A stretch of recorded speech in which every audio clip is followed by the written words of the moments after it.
say to Momshi, say hi everyone. Hi. So we're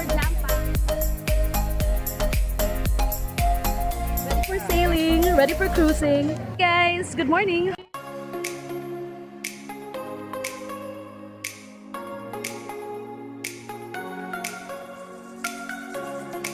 Tayo guys. So first stop, Siete Pecados Islands. It's a set of islands, 7 islands, kaya nga tinawag yung Siete Pecados.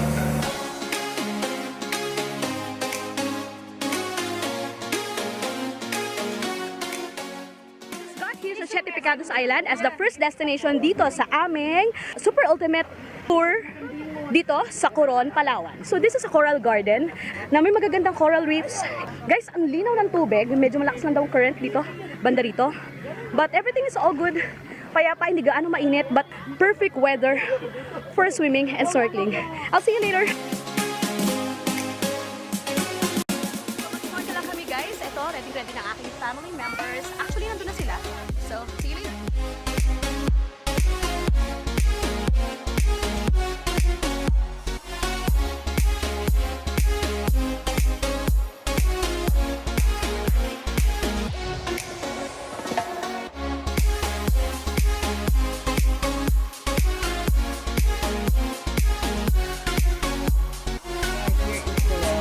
Yeah, I know, right?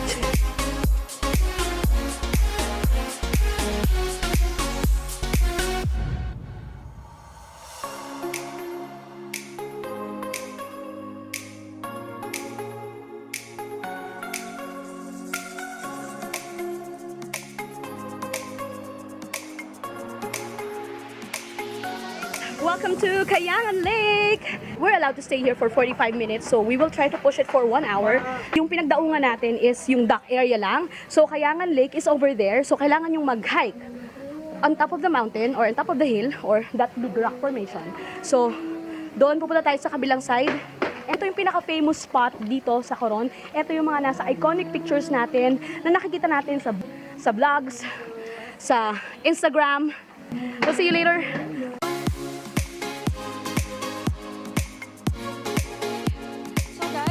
Our second stop for this ultimate island tour or island trip or island hopping. So, andun yung rock formation, natatawirin mo, may mga hagdan naman, may mga ginawa silang hagdan.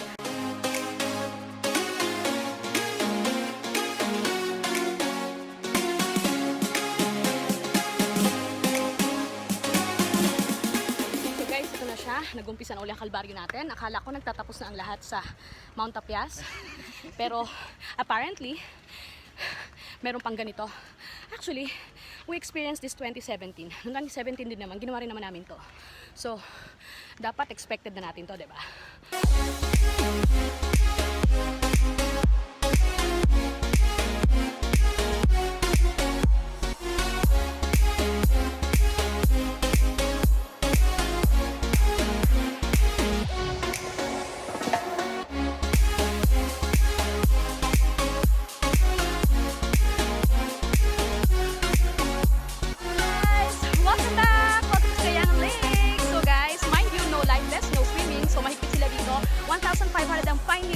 Doon sa tour operator na may mahuhuling guest na walang life vest. So, guys, this is fresh water. And, of course, this is a lake. So, fresh water talaga siya. 70% fresh water. This is worth it. Don't miss this out. Kahit yung iba mas-skip nyo na dito sa Coron, but not Kayangan Lake.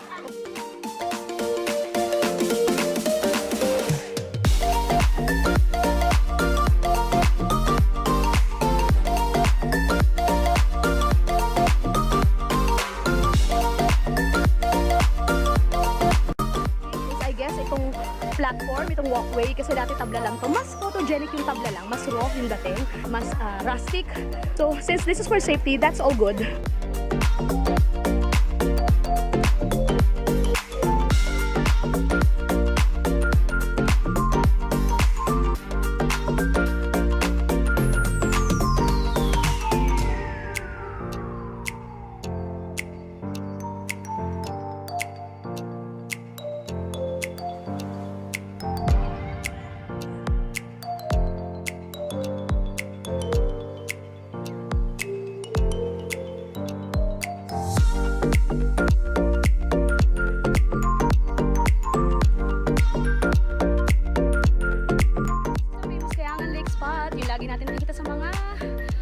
Instagram, photos, vlogs, and postcards. So there's a line for a photo shoot, and quickie lang to guys before we head out to the third destination for our lunch. Okay, see you later, bye!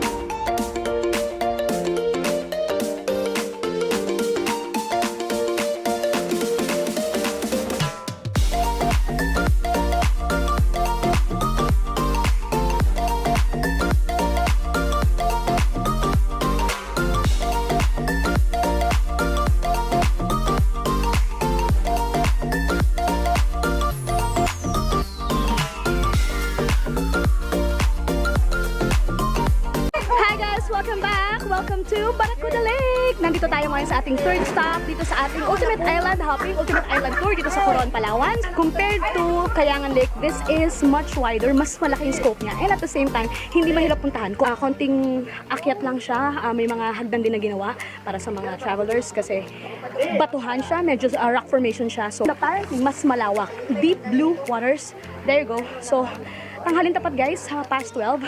So swim lang kami ng very, very quick. See you later!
Destination, Battle Beach.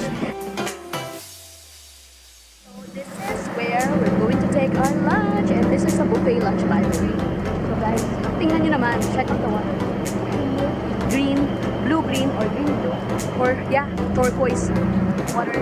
So ayan guys, peaceful kami lang nandito, or groups ang nagtempuhan sa oras na to. So good for us, okay? We'll see you later, bye!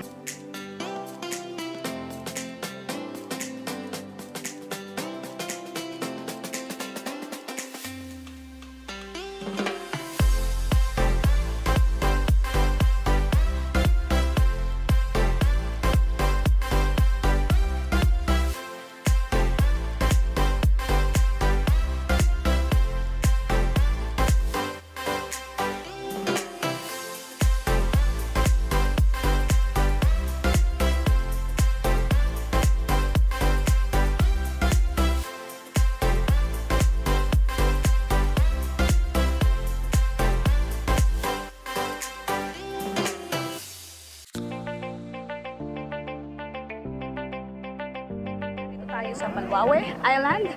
Meron dito so merong remnants ng ship, and then over here on the other side is a coral garden. So coral gardens, marami pa rin corals. So more snorkeling, more fun. And then over there, there's a beach. Pretty beach. Very dark yung pagka-green dito, but still so attractive at napakalinaw.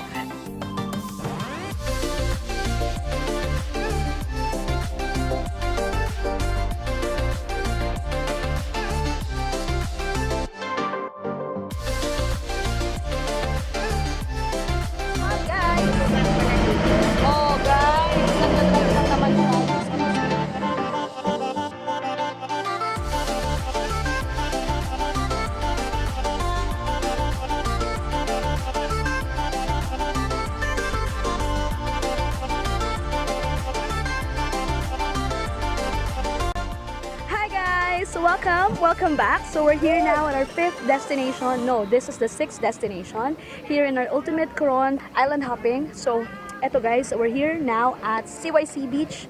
So as you can see, mababaw lang siya. It's a vast beach with fine white sand. So compared dun sa mga nauna natin napuntahan kanina, this is perfect for swimming kasi malawak, mababaw, at higit sa lahat, malilim na kasi perfect lang yung timing niya, hapon. So I'll give you a 360 degree turn. There you go, guys. Ito yung nakikita natin dun sa taas, I mean, yung flight natin pababa bago tayo mag-land. So I'll show it to you. Makikita ninyo, merong series of parang kalbo ng mga bundok. Ito yun, guys.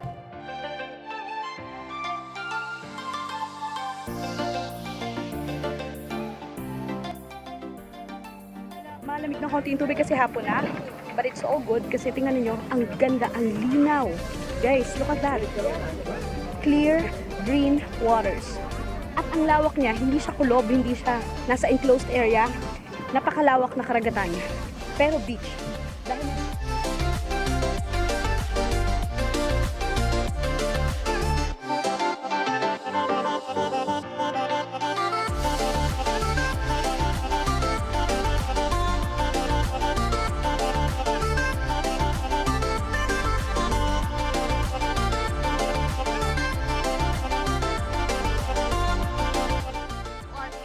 last destination. So, nandito tayo ngayon sa Twin Lagoon. Dito tayo sa second lagoon kasi yung first lagoon is nandun sa kabilang side. So, docking area lang to, guys. So, this is interesting kasi bago ka makapunta dun sa first lagoon, kailangan mo pumasok dun sa paarkong rock formation. And it's quite scary, but the experience is fun.